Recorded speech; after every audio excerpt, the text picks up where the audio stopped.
Editing is one of the most critical and essential pieces of creating a really amazing story. Everything from typos and bad grammar to plot holes and bad dialogue can cause a reader to stop reading what would otherwise have been a great story for them. So after the hundreds of hours of blood, sweat, tears, all the energy that goes into writing a story, ironing out all of those wrinkles so that your book can really flourish is such an important step. And because it's so important, I would also argue that editing is one of the only steps of the writing process that you really can't expect to do by yourself. This is normally where I would add in my humble opinion, but honestly, it is in the opinion of every professional author I have ever talked to that it's just not possible to have a fully objective perspective on this story that you have already invested so much of yourself into. And it's also just hard, and it takes a very different kind of skill set to fix a lot of the mechanical issues, the typos, the punctuation, and all of the other factors that go into a line edit to make the book work. But since good editing requires working with a good editor and finding one and hiring one and all of the other dynamics that go into that process, there are a lot of questions and unknowns and potential pitfalls that surround the whole process of having your book edited. So for today's video, I invited professional editor and book coach Nicole Whisler to come join me for this author talk where we dive into all of the details surrounding editing in all its forms and provide a lot of tips and great information about how you can approach the process of finding and working with an editor to get the most out of it for yourself as you work to make your book as amazing as it deserves to be. Before we jump into the interview, I have put a link in the description to Nicole's Facebook group, Finish My Fantasy Novel, which I've been a member of since she started it. It's a wonderful community. She does weekly live discussions of great topics that are super pertinent for authors. And the other authors who I've met there are all amazing people who I've loved getting to know and collaborating with and learning from. So I would highly encourage you to check that group out and consider joining it. But with all that said, let's get into the interview. Well, welcome everybody. Nicole, thank you so much for joining us. I'm excited to jump into today's Author Talks topic. We're going to be talking all about editing, which I'm really excited to talk about because I feel like there's a lot of misunderstandings and a lot of confusion and even some fear or trepidation around that because of, maybe we'll get into some of the reasons why that is, but at least for a lot of people that I know, especially newer authors who are in the early phases of something, you finally go through and you cross the last hurdle and you're like, I wrote a book, I have a draft. And then people are telling you need to learn this whole new learning curve and give it to someone else to tell you how bad it is.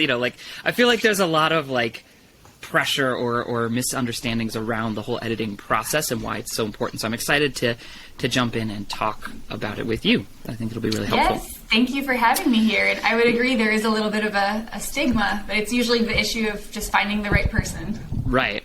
Which, yeah, I'm sure we'll dive into some of those details. But I think a good place to start would be to break down the term editing and talk about there's different levels of editing or types of editing that really function differently and have different objectives and processes.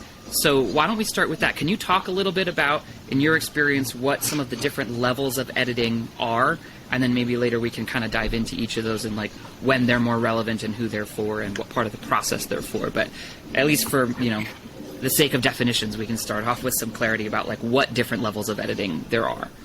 Sure, sounds good. Yeah, so developmental editing is usually the big picture. And so let me back up. There are three big editing categories that people have different names for them, but they generally come down to the same thing. And developmental editing is the first. So that's the stage where an editor will look at the big picture of the story, things like story arcs, themes, characterization, believability issues, and really just the general structure. So that would be the first category. And that's generally what needs to happen first because it'll save you time down the road. Sure. Then next would be the line edit. And a line edit is all about language. So it's about looking at paragraph by paragraph, sentence by sentence, how well does your book come together to be cohesive, to really flow. This is something where editors might look at repetition. A lot of times you're writing and you're so in the middle of it, you don't realize how often you've repeated a word. You can strengthen verbs in this category. You can look at transitions. Dialogue comes into play, realistic dialogue. But that would be the second category, line editing. So that's all about language. And then the last big category is copy editing. And that really it's not the same as line editing because it's just a look for actual grammatical errors. So typos, mistakes, there will usually be a lot of changes as a result of a line edit. And so it's really important that a copy editor goes through and sees, what mistakes are still left in there.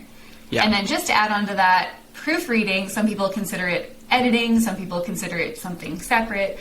But proofreading is like that very final pass where everything is already formatted, and that's right before publication. So depending on how you look at it, I would say 3 or 4 big categories of editing. Yeah. Yeah, that's great. Thank you. That's a really good breakdown of those different levels. And I think understanding the different types of editing already is helpful to break down some of the confusion, because I think we use the term, and if we're not clear about what type we're talking about, then when someone's saying, oh, my editor did this, and someone else is like, wait, my editor didn't do that, or when do I need editing and for what? And knowing what it is you're even looking for, or what you need and when you need it, I think is really important. So yeah, I think broadly speaking, those different stages of editing kind of correlate to the stages of writing as well. The developmental is really at least in my experience, is the only part of editing that is helpful when you're still drafting, because there's no point in trying to massage the language and you get caught in the weeds of word selection and sentence length and rhythm and all that other stuff. That's really more of a refining a draft that is completed, but definitely the developmental part is so what is this story? Does it work? And how can it be stronger? Some of those types of questions, which can be really critical to help from getting stuck, to help make sure you're not wasting a lot of time going down rabbit holes that then you have to rewrite and work backwards on. So yeah, I think knowing that breakdown and kind of knowing what goes where is a really good starting point. Yes, exactly. And I have a blog post that kind of breaks down the different levels of editing, and I have an image in it that's an upside down triangle, and it kind of shows, it shows the big picture down to the nitty gritty. Perfect. So sometimes that image helps people to kind of get that straight in their mind. Great. I'll put a link to that in the description of this video. If you're listening and you're thinking, oh, that sounds useful, I'll link that blog post, because I do think having a point of reference for the different types of editing is really helpful. So then with that definition in place, let's take a step back and kind of answer the elephant in the room that I think if most authors are being honest, at least at one point or another, they have thought, well, but do I really need editing? Like, it costs money. It's an extra stage. Like, I have the book done. I really just want to, I'd like to publish it and move on. Why is it worth it? Why is it necessary in the first place? Because I'm sure, obviously you have reasons, I have reasons. Let's talk about that a little bit as well. Yeah, and that's a good point, that a lot of people they consider themselves the exception. They're like, well, right. Not everybody out there. Yeah, not everyone has an editor. I'm super guilty of this. In my first book, I was like, well, that's for schlubs. Like, I finished, I've been working on this for a long time. I'm sure it's fine, and it wasn't fine. Yes. Yeah, so that's scenario number 1, is you get so excited about what you're writing, you get it all out there, and you format it into a book, and you're just like, I just want people to read it. And maybe you go through it once by yourself to, catch anything big. But if let's say you want to do independent publishing, one of the perks of doing that is you can do that immediately. But it's also a con, because if you jump the gun and you get that story out there too soon, and then maybe it's been a few months, you're looking at your reviews and you think to yourself, oh, some of those people are trolls, but some of them are actually right. Like, I really could have done better in this area. And then you've added heartache and you added just this time that's been wasted, versus if you did it to the best of your ability from the start, then you're going to be able to write a book that's going to connect with your target audience. You'll learn so much more, and it will absolutely show on the page. So if you want to end up selling more books and really getting readers' attention, it's absolutely worth it to do it right and take the time that you need to get that help. And you also mentioned that not everyone needs every type of edit, which I do think that's true. So I don't think you need to assume to yourself, I absolutely need this and this and this and this and this. But I mean, some people do, so don't make the assumption that that's not you. But if you're a more experienced writer and you know that about yourself, then you might be able to choose one type of editor, and you're like, okay, I know that my lines, my line edit is great, my language is smooth, and I just really need help with the developmental aspects. Sometimes that can work really well to just, to pick what you really need. But I would definitely recommend you choosing something, because otherwise you can have a lot of lost time and money down the road. Yeah. I'm a big convert on this. A full confession, I started from the standpoint of like editing is a waste of time, like I can do it myself, and then learned through reality that is just not true. Because even for me, I'm a super story nerd. Like my whole channel, my YouTube channel is all about that. I have a master's degree in a creative writing program. I've lost count of the number of books I've read on crafted theory because I'm obsessed with it and I love it. But no matter how much you know, when you're working on your story, you're too close to it to have a completely objective view. And there's so many things that you just assume, and your brain kind of fills in gaps for you that you don't realize are gaps, but because you know the story, so you know what the character's motivation is. So even if it's not completely clear on the page, you miss that because you know what it is. There's just so many different ways where outside perspective, I think, is critical. And for me, it's become a decision that if I'm going to invest hundreds of hours and like lots, usually coming from my free time at this point, to write this book, then why wouldn't I do everything I can to make the final product as good as it can be, and sort of reflect as well? Nothing's perfect, but you can get a lot closer or be a little further away, and try to smooth off some of those rough edges. And that's coming from someone who just initially thought it wasn't necessary, and I've learned through publishing enough times of like, man, I wish I would have gone back and done this, or taken an extra couple of weeks before I released it to get these views on it, or even earlier on in the process, getting that developmental perspective for someone to say, hey, wait a minute, like, do you really think they need to go this long on this? Or maybe this scene is dragging, or you have this missed opportunity here that I don't think you're spending enough time on, or those different kinds of things. That I think, frankly, would have made some of my earlier books better. Yeah, absolutely. And I think most writers go through this kind of epiphany if they actually, if they keep writing, if they keep going, then if they've ever gotten specific feedback, they realize exactly what you just said, that they realize like, oh, I had this picture in my head and it's not coming across on the paper the way that I thought. Like, they don't expect to be misunderstood, but it's so valuable to understand that. It's so valuable to get your work out there and then get that outside opinion so you can realize where the miscommunication is coming from and what you need to tighten and clarify. Yeah. Because it's not an issue of, oh, your work is not as good as you think it is. It's just an issue of transforming it into exactly what was in your head and getting that on the paper. And that's not a first draft type of situation. That comes with editing and with reforming it. Yeah. And I think a lot of times most people, if they are thinking of editing, they think of it as fixing problems or fixing error. Like, editing is to solve problems or fix typos, or like, and that's true. Like, it brings your low points up. But at least in my experience, like, all the great editors that I have worked with have made all of my best scenes better. Like, the best parts of my book are better and have more impact and do a better job of what I was trying to do initially. So there's also the element of, like, you raise the ceiling as well as bring up the floor. And it does work at both, but I think that improvement aspect is sometimes missed when people think about editing. It's like, well, I just need someone to make sure there's no typos so people don't, drop my review because there's bad spelling or bad grammar or something, which is important, but there's more there that's available. And I just think you're too close to your own work to get it all right in the revision stage. Yes. Yep. Totally agree with that. And it's really valuable when writers figure that out and they seek the help they need. And there's a lot of different ways to get that help. You can do, a critique group, you can do other things, but there is something about having someone who is really familiar with the area of writing that that you're going for, and having an expert look at your material and say, hey, here's how you can strengthen this, here's kind of the plot hole here, or what doesn't make sense here. So yeah, definitely value in that. Yeah, absolutely. So you mentioned earlier, you dropped a little comment about one of the big dynamics is just finding the right person.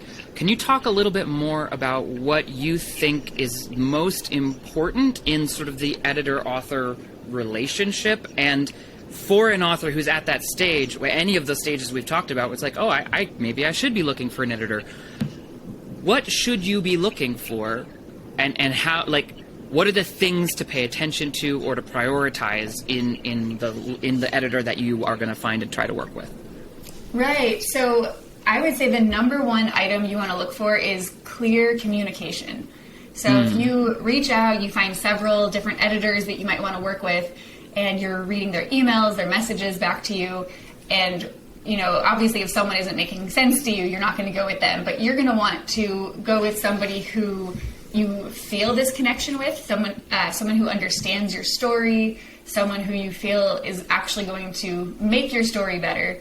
And one way to do that is to get a sample edit. So you can ask, a lot of editors do offer sample edits, but I do want to point out also that it's not a red flag if they don't offer a sample edit, as long as maybe they're really well established and so they no longer have the time to do that. So it's also, as long as you can look at their website, you can ask for testimonials, all of that. It's not like a red flag if they refuse. But the upside for you of getting a sample edit is then you can see exactly how they've critiqued your work and does it make sense to you, because that's going to help you actually know if, based on their comments, you know how to change your book according to what they said, to make it more into the vision that you intended. So clear communication would be the number one. Yeah, I think that's so important, because so much of the actual dynamic of your relationship with the editor is the back and forth talking about the thing itself, and that, like, any competent editor is going to be able, like, the rules of grammar are the rules of grammar. There's not, I mean, some people maybe have a natural affinity for it or a little bit more instinct for it, but some of the mechanics, especially for something like copy editing, but it is in recognizing that it's a relationship, and it needs to be a good working relationship, like a healthy functioning relationship where you get on well. And at least, again, for me, I don't know that these are universal rules, but, like, your editor shouldn't make you feel bad. Like, and some of that just comes down to a stylistic thing, and certain people get on well with certain personalities. So recognizing that it's a real person, it's not just like a Grammarly check, and that you're going to need to work with them. Right. That's such a great point, that someone who is an excellent editor might not be an excellent editor for you, because maybe their tone is tougher than you want it to be, or maybe it's the opposite problem. Maybe they don't, get onto you enough. So there's so many different styles of editing, which is why I always like to encourage writers to look for editors who do offer sample edits, just so that they can really find the best fit for them. Yeah, absolutely. So that's some of the things that I think that you're naming, and I agree, are important to prioritize in your relationship with your editor. How do you go about finding an editor in the first place? Like, do you have some suggestions or recommendations for someone who has work they're ready to work on hiring an editor or working with somebody? Like, what would you recommend if that was something that someone was asking you how to get started on that? Yeah, there's a lot of different ways to do that, and there's no one right way. Because some people just get on Facebook groups, and there's tons of editors out there on Facebook, and so you can even just go to a group that you're part of, and you can post a little bit about what your book is about, and you're guaranteed to get a ton of responses, and probably from people who do offer a sample edit. So that would be one thing that you could do. You can also look to organizations. So there's like the Editorial Freelancers Association. So that's something that I'm part of. I'm also part of the Professional Editors Network. So those are two that I can vouch for, that if you look those up, then you can actually do like a search through a directory to find someone who might be a good fit for you. You can see their bio page. So it really just depends what you're looking for. And if you want to So being like in an organization does not guarantee quality, or it doesn't guarantee that they're going to be a good fit for you, but it's kind of this filtering system where your chances of finding someone who knows what they're doing kind of go up a little bit. So, but like I said, I mean, I was scrolling through Facebook over a year ago, and I saw someone who was looking for an editor, and what she said sounded like a good fit. So I just, made a quick comment, and she ended up becoming my client, and she's one of the best clients that I've ever worked with. So you can really find editors in all different ways, but those would be the ones that I would recommend, either an organization or, take a look on Facebook and see what's there. Right. Yeah, something that's worked for me is sort of what you said, but in reverse, where which you should be doing anyway, get involved in social media groups for authors of your genre. So like for me, it's fantasy. I have a lot of friends and I'm in a lot of different groups. And there was a point where the editor I had been working with took a long break and wasn't available in the time frame that I needed. So I just asked in the author group, hey friends, like who have you worked with and who do you recommend? And that was so helpful because I got, 5 or 6 really good recommendations. And, because they had a good relationship, they reached out and was like, hey, my friend Justin is like, you'd get on well. Can you talk to him? And I found an editor that way. That works really well, which is something also to consider. Right. I'm glad you said that because referrals are huge, especially if it's someone who you know pretty well. And so maybe they're even, in your critique group, they know your style. So, definitely. Right. Definitely go that path if that's an option. Yeah. The other thing I will say that I wouldn't put this under the category of finding an editor per se, but something else that I have consistently done that's been really helpful at the proofreading level, like that final, before the book goes live, find any final things. If you start working, and again, this is something I think you should do, start working at developing an advanced review team, even if it's just a couple of people initially. So by now, for me, I have about 20 people who've signed up for that really like to get an early copy of the book and read it before it's published so that they have a review ready to go within the first couple days after it goes up. And that team are delightfully picky. And if there are typos left, one of them at least will find it. And usually in that final pass, I'll end up getting, 5 or 6 typo reports back. From, one of them will notice one thing and one of them will notice another. And that, again, has just been really helpful just from that, extra eyes on board perspective. But I wouldn't you can't think of that as editing because you don't have much time to turn around any fixes. And they're not going to give you qualified commenting on the actual writing. It's literally just, did any extra thes slip into the copy or something like that? And they'll catch, or a misspelled word or something. But it is a kind of a nice, final defense against those inevitable typos, and there will still probably be a few that still make it, but at least at that point, whichever ones have made it are innocuous enough that it's not that big of a deal. So that is something else also to think about, is you can kind of have that one last little round of some extra eyeballs on your writing before it goes live. Yeah, that's a great point. Those final typos are good, and there's some kind of percentage, I can't remember off the top of my head, but some kind of percentage, since I'm not a copy editor, I don't know the percentage, but something about a certain number of errors that are standard to still slip through because you find them all the time in published works. So it's if there, there's man. It's a crazy. Single typo or two in your final draft, it doesn't mean the copy editor didn't do their job. It just means that's pretty standard. That's how our brains are. Because reading is this weird, you're just interpreting lines on a page, so your brain fills in a lot of gaps, and it skips. You literally will not notice certain things, even if it's right there, and that's okay.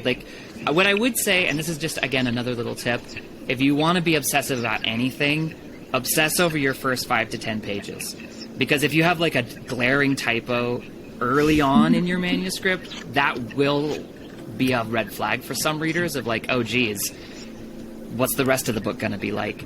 If you have a typo on page 78, by then it's way less of a deal because hopefully you've done your job right at the storytelling level and people are invested. But recognize that in those early pages, readers are still evaluating whether they're going to continue, and that's definitely a point where it's worth taking some extra time to really pay attention at all levels of editing. Yeah, definitely. To that upfront part of the manuscript.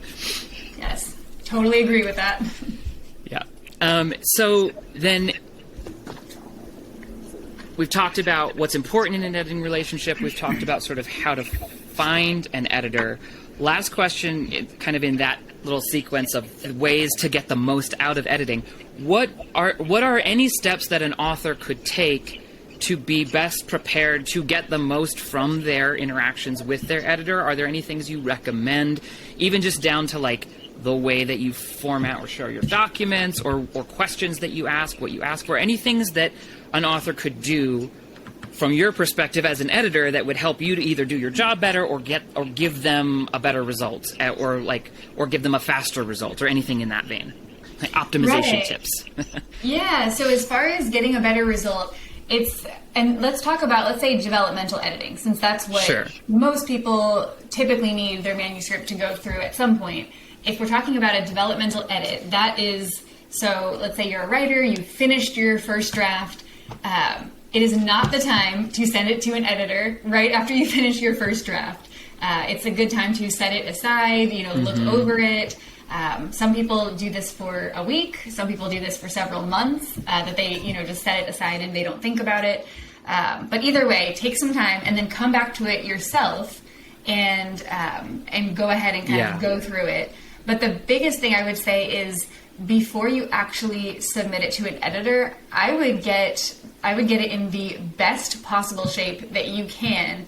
Not even just with yourself, but if you have a critique partner, if you have alpha readers, I would do anything you can, because the problem is if you send your manuscript to an editor for a developmental edit and it has so many story level problems, things that if you had maybe taken more writing classes or just joined a critique group or whatever it is, things that you're like, oh, well, I should have known that.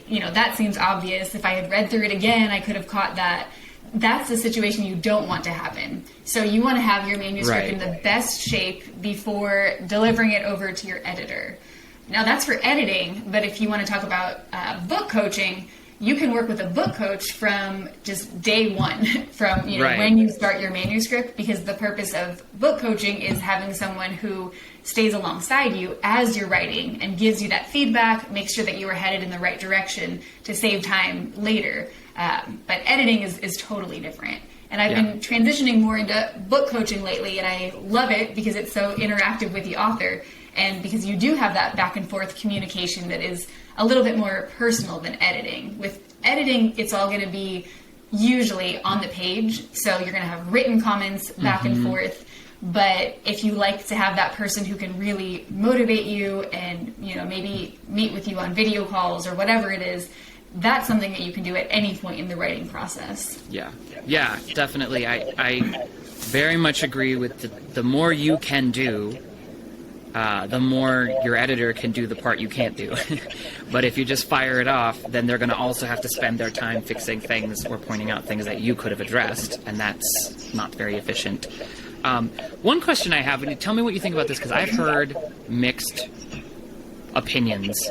Do you think it's helpful for the author to try to provide additional context? Would it be helpful to have a document that's here's an overview of the book, or here's what I'm trying to kind of go for? Or do you find it more helpful to just be able to look at the manuscript as it is without sort of that extra perspective from the author? Extra textual perspective. That's a great question. And I've had writers before, I've had clients who've offered, they're like, okay, do you want, all of this backstory? Do you, do you need this document? What do you need? And this is different for every editor, but what works really well for me is I keep in mind, hey, I'm an editor, but I read their first manuscript, the first time I read over it, I read it as a reader for first impressions. Yeah. So the readers don't have access to those secret background documents. So I don't want access to them either. Right. What I typically do is I will read it just the manuscript. I don't want anything else. Yeah. I will ask them some of their intentions, prior to that, but I don't get too specific. I'll read the manuscript, and then at that point, if I have questions, then I will communicate with the author and say, hey, tell me a little bit more about what you were going for here.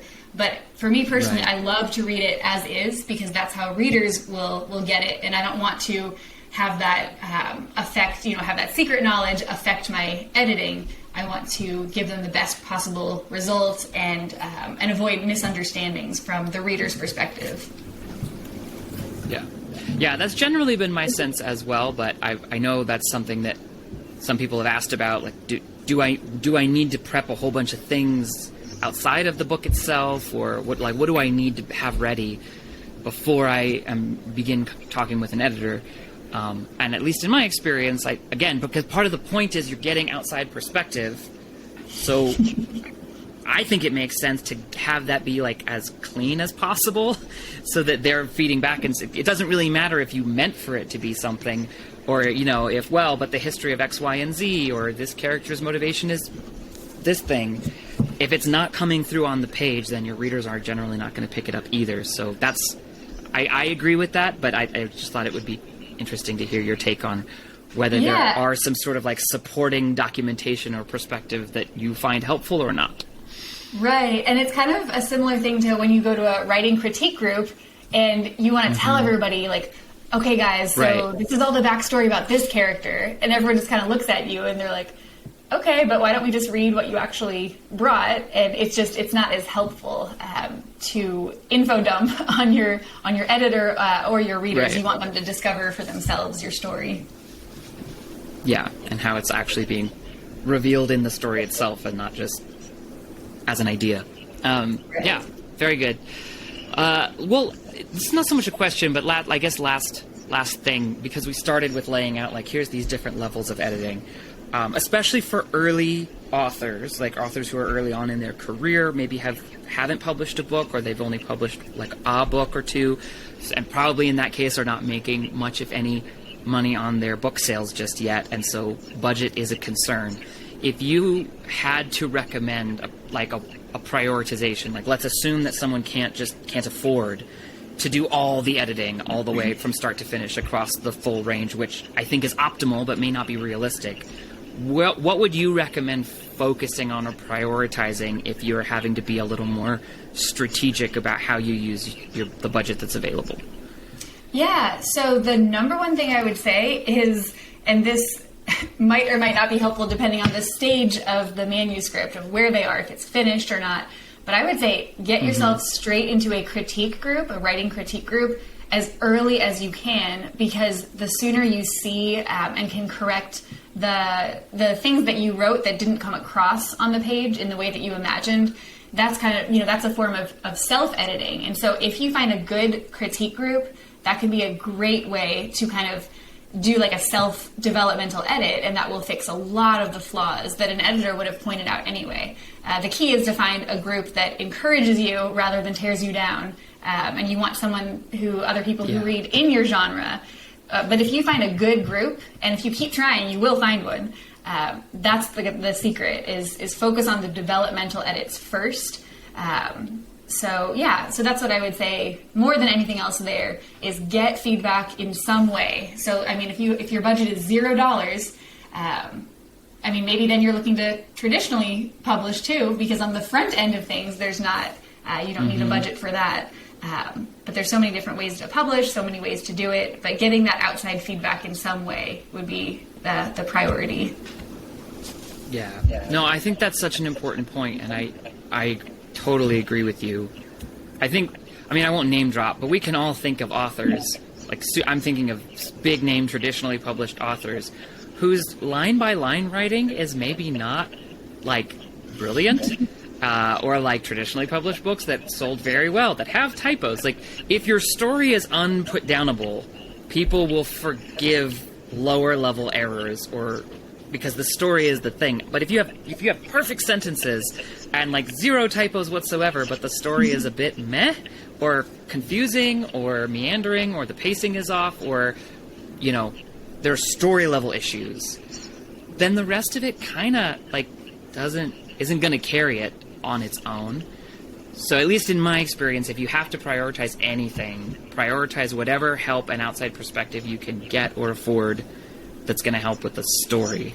Because if you get that right, then you have a lot of latitude for a lot of... And to be perfectly honest, at a copy level, like, take your manuscript, drop it into Grammarly and Hemingway, and you're going to fix a lot of typos. Like, I'm not throwing shade on copy editors, and working with a human is always preferable, but if you're on a budget, there are ways of working at like just the syntax and typos level fixing. Right. But there are no tools that I'm aware of that do an adequate job of really helping with story construction and story mechanics. And that's where having an expert, and especially an expert who's familiar with your genre and your style, to give that outside perspective to make that as good as it can be, that to me is a huge difference maker. From taking something from like, yeah, it was good, to like, wow, I need to tell my friends about this because it was so gripping. And that's really what you want, is something that captures someone enough that they want to talk about it. Yes, yep. Story over sentences for sure. Yeah. Awesome. Well, thank you so much for being on. It was really interesting. I mean, I learned a chunk as well, and I've been doing this for a while, so I think a lot of people will find this really, really helpful. Really appreciate your time and perspective. And as we said in the intro, you guys, be sure to check out Nicole's Facebook group. I'm in it. It's a great community. And her book coaching program that is coming open here, depending on exactly when you're watching this. I highly recommend that you take a look at that as well. Yes, I'm super excited about the launch. I love book coaching. And thank you so much for having me here, Justin. It was great to talk. I'm a story addict, so I love talking about it. I can talk about it all day long. Yep, same here, exactly. So that's awesome. Thank you. Yeah, thank you for your time. Appreciate you being on. And guys, if you have any questions for me or for Nicole, be sure to drop them in the comments. And if it's something that Nicole would be better suited to answer, I will pass it on to her and ask her to pass an answer back and put it in the comments for you. So let me know what else, if you want to learn more about, or if you have suggestions for other guests or other topics. And until next time, happy writing.